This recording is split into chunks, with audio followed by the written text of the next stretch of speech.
టాలీవుడ్ లో ఉన్న స్టార్ హీరోయిన్ల జాబితాలో అనుష్క ముందు వరుసలో ఉంటారనే చెప్పాలి. నాగార్జున నటించిన సూపర్ సినిమాలతో తెలుగు ఇండస్ట్రీకి పరిచయమైన అనుష్క అలాంటి కాలంలోనే స్టార్ హీరోయిన్ గా ఎదిగింది. ముఖ్యంగా అరుంధతి సినిమాతో అనుష్క రేంజ్ ఒక్కసారిగా మారిపోయింది. తెలుగులో హీరోలతో సమానంగా అనుష్క మార్కెట్ ఉందంటే అతిశయోక్తి కాదు. అయితే గత కొంతకాలంగా అనుష్క సినిమాలు చేయడం తగ్గించేసిందనే చెప్పాలి. సైజ్ జీరో సినిమాతో లావు పెరిగి అనుష్క తర్వాత బరువు తగ్గడానికి చాలా ప్రయత్నాలు చేసింది. దాదాపు 100 కేజీలకు పైగా బరువు పెరిగి షాకిచ్చింది. ఆ వెంటనే 'నిశ్శబ్దం' సినిమా కోసం బరువు తగ్గి మామూలు స్థితికి వచ్చింది. గతేడాది యంగ్ హీరో నవీన్ పొలిశెట్టితో కలిసి 'మిస్ శెట్టి మిస్టర్ పొలిశెట్టి' సినిమాతో అనుష్క ప్రేక్షకుల ముందుకు వచ్చింది. ఈ సినిమా బాక్సాఫీస్‌ల వద్ద మంచి విజయాన్ని నమోదు చేసింది. రీ ఎంట్రీ తర్వాత బ్యాక్ టు బ్యాక్ సినిమాలకు గ్రీన్ సిగ్నల్ ఇస్తోంది అమ్మడు.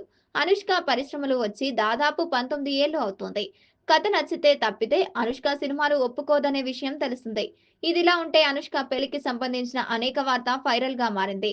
హీరో ప్రభాస్, అనుష్క ప్రేమలో ఉన్నారని, త్వరలోనే వీరు పెళ్లి చేసుకోబోతున్నారంటూ అనేక కథనాలు వెలువడ్డాయి. అయితే తాను కేవలం స్నేహితులమేనని, తమ మధ్య ఎలాంటి బంధం లేదని వీరిద్దరూ క్లారిటీ ఇచ్చారు. అయితే అనుష్క ఓ ఇంటర్వ్యూలో మాట్లాడుతూ తన ఫస్ట్ లవ్ గురించి చెప్పుకొచ్చింది. అయితే దానికి తాను ఏమని రిప్లై ఇచ్చాననేది మాత్రం అనుష్క వెల్లడించలేదు.